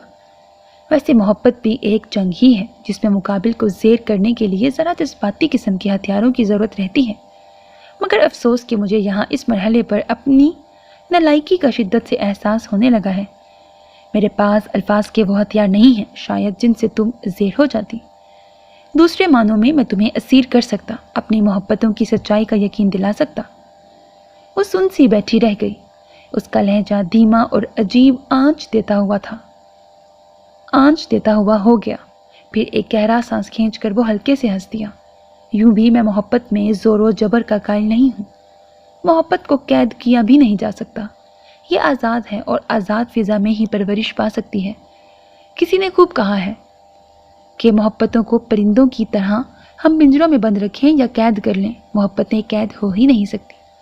محبت کو اپنانا ہوگا تو پرواز کی تمام تر صلاحیتوں کے باوجود وہ کہیں اور نہیں جائے گی، اور نہیں اپنانا ہوگا تو پنجرے بھی بڑے کمزور ہو جاتے ہیں۔ ایک اذیت امیزی سی تھی لہجے میں، پھر وہ اپنی ہی بات پر ہنس دیا۔ استہزائیہ ہنسی تھی۔ اچانک وہ اپنے اس سحر سے نکلا اور اس گہری جامد چپ کو محسوس کرتے ہوئے ریسیور پر ہلکے سے انگلیاں بجائیں۔ ہیلو، کہیں پھر ریسیور پٹکنے کا ارادہ تو نہیں ہے؟ کتنی آسانی سے وہ ساکن جھیل میں پتھر پھینک کر خود ایک طرف کھڑا ہو جاتا تھا اور تماشا دیکھنے لگتا تھا۔ پتہ نہیں یہ فن اسے ہمیشہ سے آتا تھا یا محض اسے جلانے سلگانے میں اسے مزہ آنے لگا تھا۔ وہی اس محال اس کی روح پر ٹپکنے لگا۔ وہ اس کے لفظوں کی شوبدہ بازی سے متاثر نہیں ہونا چاہتی تھی، مگر ہو رہی تھی، شاید اس لیے کہ متاثر ہونے کا احساس شعوری نہیں لاشعوری ہوتا ہے، اور ایسے وقت انسان اپنی بے بسی پر صرف کڑ سکتا ہے، اور لالا رخ بھی کڑ رہی تھی۔ مورے اور آقا جان کیسے ہیں؟ مسلسل خاموش رہ کر وہ اسے اپنی بے بسی کا احساس دلانا نہیں چاہ رہی تھی۔ بالکل خیریت سے ہیں مورے، مگر صبح ہوتے ہی تمہاری یاد کی تسبیح پڑھنا شروع کر دیتی ہیں۔ ان کے خیال میں یہ لمبا چوڑا گھر انہیں اب تمہاری بنا کاٹنے کو دوڑتا ہے۔ ویسے میرا بھی کچھ ایسا ہی حال ہے۔ وہ آخری جملہ قدرے شگفتگی سے بولا، بلکہ کچھ ایسا حال ہے کہ پھر ساون رت کی پون چلی تم یاد آئے، پھر پتوں کی پازیب بجی تم یاد آئے، پھر کاگا بولا گھر کے سونے آنگن میں، پھر امرت رت کی بوند پڑی تم یاد آئے، پہلے تو میں چیخ کے رویا اور پھر ہنسنے لگا، بادل گرجا بجلی چمکی تم یاد آئے، دن بھر تو میں دنیا کے دھندوں میں کھویا رہا، جب دیواروں سے دھوپ ڈھلی تم یاد آئے۔ وہ ضد ہونے کے باوجود فون نہ پٹک سکی، پتہ نہیں کیوں کانوں کو بھلا سا لگا۔ یہ احساس بڑا ہی خوش کن ہوتا ہے کہ آپ اپنی غیر موجودگی کے باوجود وہاں موجود ہیں۔ وہ شعوری طور پر مصطفیٰ خان کے گھر میں اپنی کوئی اہمیت، کوئی حقیقت قائم کرنے کی خواہش مند نہ تھی۔ اس کے باوجود یہ احساس کہ وہ اتنی اہم ہے دل کو عجیب سی طمانینت بخش گیا۔ ایک تھکی تھکی سانس لبوں سے آزاد کرتے ہوئے اس نے ریسیور کان سے ٹکائے ٹکائے بیڈ کی پشت سے ٹیک لگا لی۔ سچ تو یہ ہے لالی کہ حمزہ مجھے رات بھر یاد آیا، میں پوری رات جاگتا رہا ہوں۔ وہ بڑی سادگی اور معصومیت سے کہہ رہا تھا۔ ہاں، حمزہ نے بھی مجھے بہت پریشان کیا، وہ بے ساختہ کہہ گئی۔ ادھر وہ یوں کھل اٹھا گویا بجھتے دیے میں یکدم کسی نے بہت سا تیل ڈال دیا ہو۔ کیا وہ مجھے یاد کرتا رہا؟ اس کے لہجے میں ایسی معصومانہ بے تابی کی لپک تھی کہ وہ جھوٹ نہ بول سکی۔ ہاں، آپ نے اس کی عادتیں بہت خراب کر دی ہیں۔ چلیں، یہ الزام تو آپ ہم پر پہلے بھی کئی بار لگا چکی ہیں، بس اب تو منتظر ہوں کہ تم یہ کہو کہ میری عادتیں بھی تم نے بگاڑ دی ہیں تیفی۔ وہ اپنے جون میں واپس آ گیا۔ وہ لب بھینچ کے رہ گئی۔ شرم اور خفت نے اس کے چہرے پر ایک رنگ بھر دیا جو مصطفیٰ خان نہیں دیکھ سکا۔ آپ بات کریں گے حمزہ سے؟ اس نے ریسیور جلدی سے حمزہ کو پکڑا دیا جسے رفیہ بیگم ابھی چھوڑ کر گئی تھی۔ وہ اس کی مزید کوئی بات نہیں سننا چاہتی تھی۔ عجیب شخص تھا، موجوں میں دھکیل کر ساحل پر لے آتا تھا اور پھر تند موجوں کے حوالے کر دیتا تھا۔ وہ حمزہ سے جانے کیا باتیں کر رہا تھا۔ حمزہ اپنی توتلی زبان میں مسلسل بول رہا تھا۔ اس کے معصوم چہرے پر ہیروں جیسی خوشی دمکتی دکھائی دے رہی تھی، جیسے وہ مصطفیٰ خان کی آواز سن کر بے حد مسرور ہو رہا ہو۔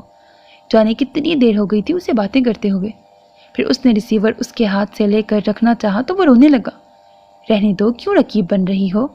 مصطفیٰ خان نے اسے ٹوکا۔ مگر کب تک فون بزی رکھیں گے؟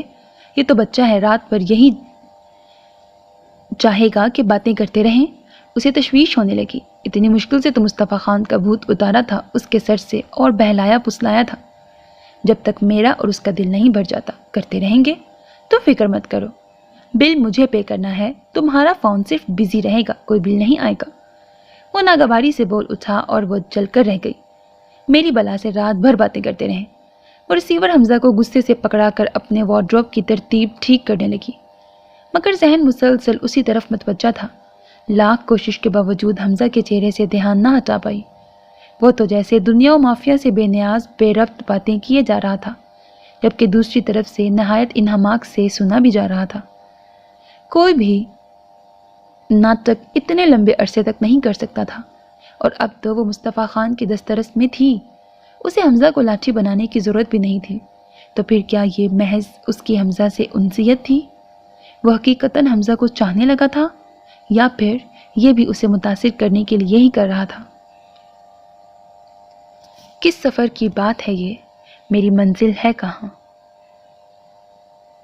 چل تو نکلی ہوں مگر کیا کروں، جاؤں کہاں؟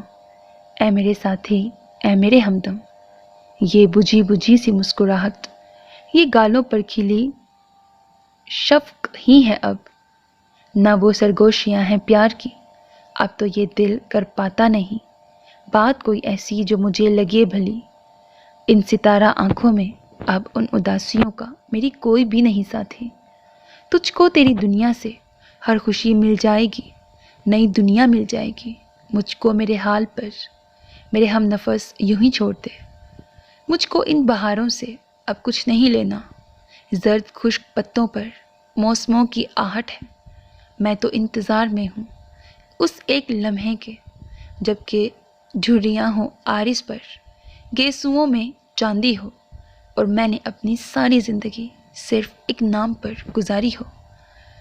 وہ لابی کے سنگل صوفے پہ آ کر بیٹھ گئی۔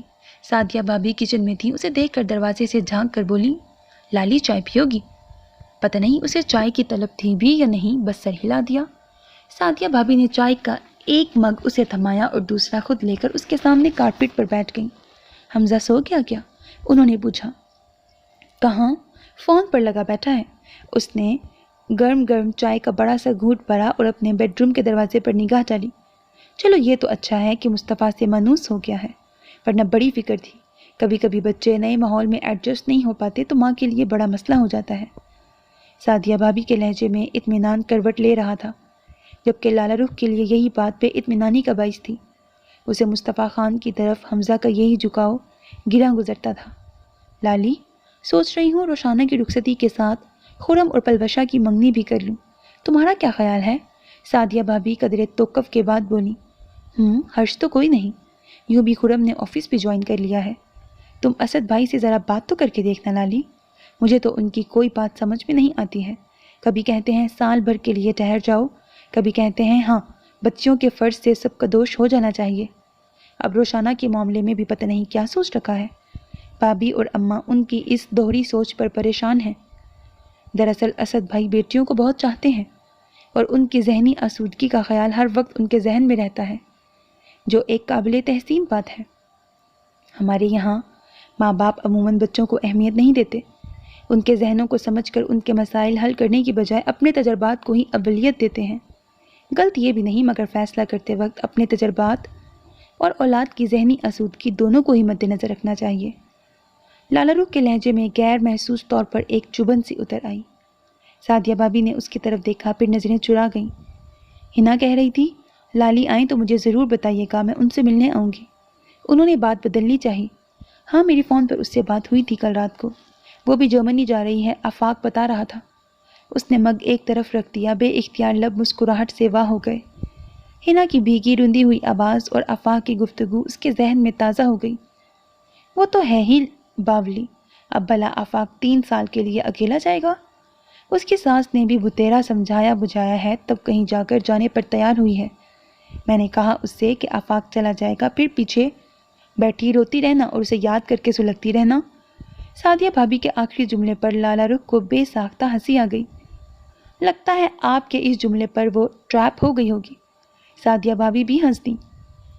کہہ رہی تھی لالی کا میاں کتنا اچھا ہے کہ اسے اپنی مرضی سے اتنے دن رہنے کے لیے بھیج دیا ہے۔ سعدیہ بھابھی ہنا کی باتیں کرتے ہوئے بولی۔ وہ اپنی ہی دھن میں تھی، جبکہ لالا رخ یکدم چپ سی ہو گئی۔ میں نے کہا کمبخت، تمہیں کون سا آفاق پہ جا روک ٹوک کرتا ہے؟ اور جائز روک ٹوک تو اس کا فرض ہے۔ عجیب ہی دیوانی لڑکی ہے۔ لالا رخ بس خاموشی سے چائے کے گھونٹ بھرتی رہی۔ رات کھانے کے بعد سب لیونگ روم میں ہی جمع تھے۔ لالا رخ کے میکے میں آ جانے سے رونق بڑھ گئی تھی۔ حسنہ بھی آئی ہوئی تھی، عفت چچی کی پوری فیملی بھی نیچے کے پورشن میں ہی تھی۔ رفیہ بیگم کو بس ایک ہی فکر تھی، روشانہ کی رخصتی کرا لی جائے۔ بقول ان کے انہیں اب گھر کاٹ کھانے کو دوڑ رہا تھا۔ میں چاہ رہی ہوں لالا رخ آئی ہے تو سعدیہ اور اسے لے کر خود اسلام آباد جاؤں اور اسد سے بات کروں۔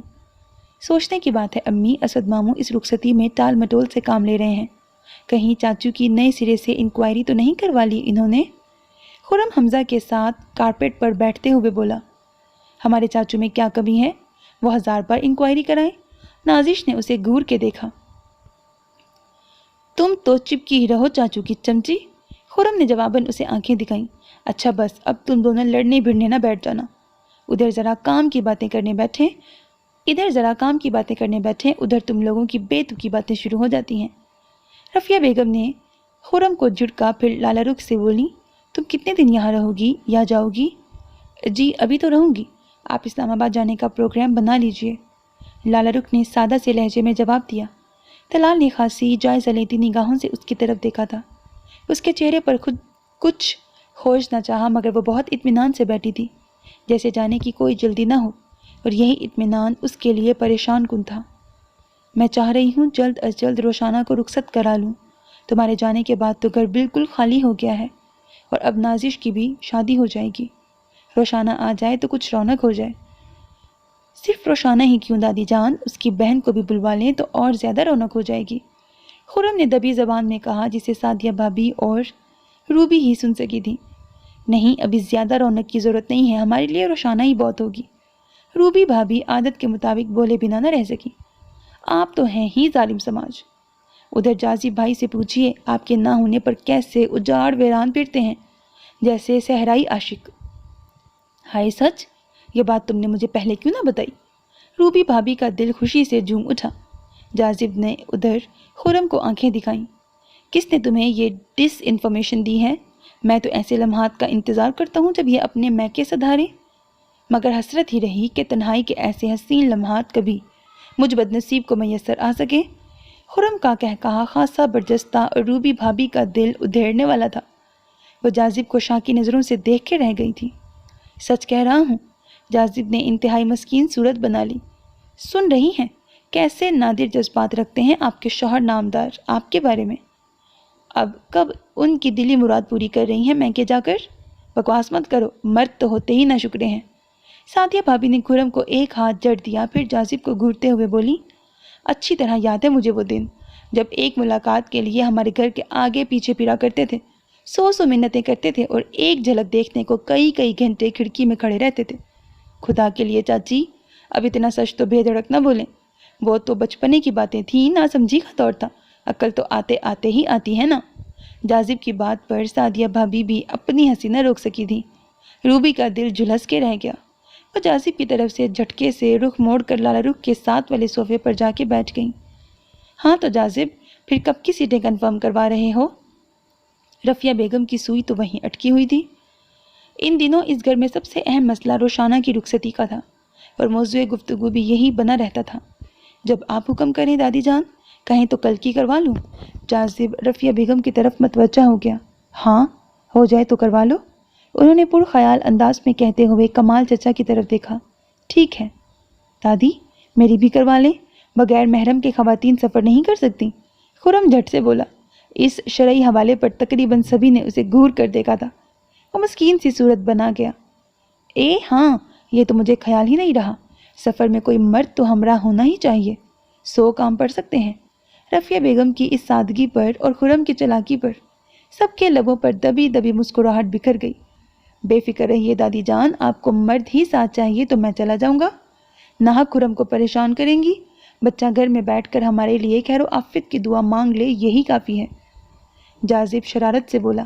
خرم نے اسے کینہ توز نگاہوں سے دیکھا اور نگاہوں ہی نگاہوں میں لتاڑتے ہوئے بولا، خدا کا خوف کیجئے جازب بھائی، آپ اتنے بھی ظالم سماج نہ بنیے، اپنا وقت یاد کر کے کچھ دل نرم ہی کر لیجئے۔ پھر قالین سے اٹھتے ہوئے تلال کی طرف دیکھتے ہوئے پیچھے سے آنکھ دبائی۔ آپ کے بھی پیغامات لے جاؤں گا۔ اسی دم فون کی بیل ہوئی۔ تلال اسے کچھ کہنے کا ارادہ باندھتے ہوئے رک گیا اور پلٹ کر فون سٹینڈ کی طرف بڑھ گیا۔ روشانہ کو خبر ہوئی کہ اس کے سسرال سے یعنی سعدیہ پھپھو کے ساتھ ان کی ساس اور لالا رخ بھی اسلام آباد آنا چاہ رہی ہیں، اس کی رخصتی کے سلسلے میں اس کے باپ پر دباؤ ڈالنے کو۔ اس خبر نے اسے بے چین کر دیا۔ سارا دن وہ جلے پاؤں کی بلی بنی ادھر ادھر چکراتی رہی۔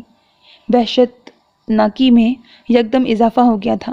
آنے والے لمحات کا خوف بری طرح حاوی ہو گیا تھا۔ رات ہمت کر کے اس نے لالا رخ سے بات کر لینے کی ٹھان لی۔ وہ ہرگز نہیں چاہتی تھی کہ وہ یہاں آئیں اور مایوس لوٹیں۔ دوسری طرف فون لالا رخ نے ہی ریسیو کیا تھا۔ وہ حمزہ کو بمشکل سلا کر اٹھی تھی کہ اس کے کمرے میں رکھے فون پر ہی بیل ہوئی تھی۔ روشانہ کی آواز سن کر اسے حیرت امیز مسرت ہوئی۔ کیا بات ہے، اب ہماری یاد بھی کم آنے لگی ہے؟ اس نے شگفتگی سے شکوہ کیا۔ میں شرمندہ ہوں لالی، مجھے آپ کی ملتان آنے کی خبر اسی روز ہو گئی تھی جب آپ ملتان پہنچی تھی، مگر فون نہ کر سکی، پتہ نہیں کیوں۔ حمزہ کیسا ہے؟ وہ خوش تو ہے نا وہاں؟ ہاں، وہ تو خوش ہے۔ لالا رخ نے ہلکی سی سانس بھری اور سوئے ہوئے حمزہ پر ایک نگاہ ڈالی۔ مصطفیٰ خان کو یاد کرتے کرتے وہ بمشکل نیند کی وادی میں اترا تھا۔ ایسا لگتا تھا ابھی جھٹکے سے اٹھ کر پاپا پاپا کر کے رونے بیٹھ جائے گا۔ احتیاطاً اس نے فون اس کے بیڈ کے قریب سے اٹھایا اور دیوار سے لگے صوفے کے پاس جا کے بیٹھ گئی۔ آپ خوش ہیں؟ روشانہ نے پوچھا تو وہ کچھ دیر خاموش سی رہ گئی۔ اس کی یہ خاموشی روشانہ کے دل پر مضراب مارنے لگی۔ میں جانتی ہوں آپ خوش نہیں ہیں، بھلا زبردستی کے سودے میں خوشی کا کیا وجود؟ یہ تو ذہنی آمادگی باہمی ربط اور قلبی تعلق سے جڑی ہوتی ہے۔ جب تعلقات میں قلبی لگاؤ نہ ہو تو یہ صرف ایسی ڈوریاں ہوتی ہیں جن کا بندھا رہنا کیا اور نہ بندھا رہنا کیا، یک طرفہ تعلق کب پائیدار ہوتے ہیں لالی؟ اس کی آواز ٹوٹ کر بکھر گئی۔ تم کیسی باتیں کر رہی ہو؟ خدا نخواستہ تمہارے اور طلال کے… لالا رخ کو حیرت کا جھٹکا لگا تھا۔ پلیز لالی، اب مزید مجھے کسی دھوکے میں مت رکھیے گا۔ وہ کرب سے اس کی بات کاٹ گئی۔ ہو سکے تو آپ اسلام آباد مت آئیے گا پھپھو کے ساتھ، بلکہ انہیں بھی مت آنے دیجیے گا۔ میں ابھی کسی قسم کی تبدیلی کے لیے تیار نہیں ہوں، یہ میرا ذاتی فیصلہ ہے۔ پاپا تو بس میرے سپورٹر ہیں، وہ بالآخر اپنا اصل مدعا کہہ گئی۔ اس جھٹکے نے لالا رخ کو کتنی دیر کسی بھی رد عمل سے باز رکھا۔ روشانہ کے لہجے کا یہ بکھراؤ اس کے دل میں ترازو ہو گیا۔ وہ تڑپ سی گئی۔ پاگل ہو گئی ہو تم؟ ہوش ہے کہ تم کیا کہہ رہی ہو؟ اس نے یکدم اسے جھٹکا۔ طلال نے کچھ کہہ دیا ہے تو مجھے بتاؤ، کیا کہا ہے اس نے؟ کاش وہ سب کچھ مجھ سے بھی کہہ دیتے جو آپ سے کہا تھا۔ وہ افسردگی اور دل گرفتگی سے ہنستی، پھر لب بھینچ کر آنسو پینے کی کوشش کرتے ہوئے بولی، آپ مصطفیٰ خان سے شادی پر راضی نہیں تھی تو حامی کیوں بھر لی؟ کیوں شادی کی آپ نے ان سے؟ کیا ہو گیا ہے تمہیں؟ یہ کیسی باتیں کر رہی ہو؟ کیوں پوچھ رہی ہو یہ سب؟ اب ان باتوں کی کوئی حیثیت نہیں ہے۔ یہ بتاؤ کہ… نہیں، آپ پہلے میری بات کا جواب دیجیے۔ کیوں آپ نے طلال کے پریشر کو قبول کر لیا؟ زیادہ سے زیادہ آپ کے انکار پر طلال مجھ سے ہر تعلق توڑ دیتے نا، اور اچھا ہی ہوتا لالی، کہ غرض پر مبنی یہ تعلق ٹوٹ جاتا۔ یہ زنجیر جو کسی خوشی کی ضمانت نہیں ہے میرے لیے، محض توق کی طرح میری گردن میں پہنا دی گئی ہے، اس سے چھٹکارا مل جاتا۔ کیا یہ احساس مار دینے کو کافی نہیں ہے لالی، کہ طلال کے لیے کوئی خوشنما خواب، دمکتا احساس یا حسین تمنا نہیں ہوں، بلکہ محض وہ آلۂ کار تھی جس سے وہ آپ پر دباؤ ڈال سکتا، آپ کو مصطفیٰ خان سے شادی پر مجبور کر سکتا۔ وہ پھوٹ پھوٹ کر رو دی۔ لالا رخ نے اذیت آمیز کرب سے سر صوفے کی پشت پر ٹکا کر زور سے آنکھیں میچ لیں۔ جس کا دھڑکا تھا، جو خوف دامنگیر تھا، وہی ہوا۔ وہ اس بات سے ڈر رہی تھی کہ کہیں روشانہ کو خبر نہ ہو جائے، طلال کے رویے سے کچھ ظاہر نہ ہو جائے، مگر وہ تو خود اپنے کانوں سے سب سن چکی تھی اور وہ اسے جھٹلا بھی نہیں سکتی تھی۔ محبت میں دھوکہ کھانے کا احساس بہت ذلت آمیز ہوتا ہے، اور لالا رخ کو لگ رہا تھا روشانہ اس احساس سے مر رہی ہے۔ وہ طلال کا دفاع کرنے کی پوزیشن میں بھی نہ تھی۔ وہ نہیں جانتی تھی کہ طلال کے دل میں روشانہ کے لیے کوئی نرم گوشہ ہے یا نہیں۔ جتنی صفاقی کا اس نے مظاہرہ کیا تھا، کیا در حقیقت وہ اندر سے اتنا ہی صفاق ہو گیا ہے؟ اتنا صفاق تو اسے طلال کبھی نہ لگا تھا۔ اس کا یہ روپ تو اس کے لیے بالکل انوکھا اور اذیت ناک تھا۔ اس کی آنکھوں کے نرم گوشے نم ہو گئے۔ روشانہ، میں نے زندگی کو اتنے رنگ میں برتا ہے کہ محبت سے میرا ایمان اٹھ گیا ہے۔ پتہ نہیں محبت کا وجود بھی ہے یا ختم ہو چکا ہے، اور ہم سب محبت کے نام پر بس یوں ہی دھوکہ دیتے رہتے ہیں، خود کو بھی اور دوسروں کو بھی۔ اس نے افسردہ سی سانس کھینچی۔ میں نے تمہیں پہلے ہی کہا تھا، خود کو کبھی محبت کے حوالے مت کرنا۔ یہ سمندر کی لڑنے والی تند موجوں کی طرح کبھی اوپر اٹھا دے گی تو دوسرے ہی پل ساحل کی ریت پر پٹک دے گی کہ ہمارا وجود ریت میں جذب ہونے لگتا ہے اور فنا ہو جاتا ہے۔ یہ محبت فنا کر دیتی ہے، تباہ کر دیتی ہے۔ روح کا رشتہ محبت سے مت جوڑنا، اسے صرف اوڑھے رکھنا، جسم کی خال مت بنانا۔ مگر تم نے خود کو فنا کر ڈالا۔ محبت کو روح میں اتار لیا جائے تو یہ ایک دن روح کا آزار بن جاتی ہے۔ ہاں لالی، مگر اس وقت میں نے آپ کی باتوں کی مخالفت کی تھی، اس لیے کہ اس وقت میرے سامنے خوش فہمیوں نے ایک خوشنما چادر تان رکھی تھی، اور آج اس چادر کا ٹانکا ادھڑ گیا ہے۔ روشانہ اس طرح ہنسی کہ اس کی یہ ہنسی لالا رخ کے دل میں برچھی کی طرح اتر گئی۔ اس کے آنسوؤں کی تپش کا احساس اسے اپنے دل پر ٹپکتا محسوس ہو رہا تھا۔ بس کرو روشانہ۔ نہیں لالی، مجھے بولنے دے۔ میرے اندر بہت گھٹن ہے، بہت حبس ہے۔ ایسا لگتا ہے کوئی کھڑکی نہ کھلی تو میرا وجود پھٹ جائے گا، ریزہ ریزہ ہو کر بکھر جائے گا۔ وہ مسلسل رو رہی تھی، ایک اذیت میں تڑپ رہی تھی۔ لالا رخ کو اپنا وجود، پورا وجود اس کے آنسوؤں میں سلگتا محسوس ہو رہا تھا۔ اس نے فون رکھ دیا، مگر کتنی دیر اس کی سسکیاں لالا رخ کو اپنے دل پر ضرب کی طرح محسوس ہوتی رہیں۔ So میرے عزیز listeners, this was the end of episode 10 of the novel کچھ مینو مرن the shock we see. Hope that you like it. اپنا بہت خیال رکھیے گا نیک تمناؤں کے ساتھ۔ اللہ حافظ. And don't forget to subscribe to my channel because that's how you can encourage me. And that's the only kind of support and encouragement which I want from all of you.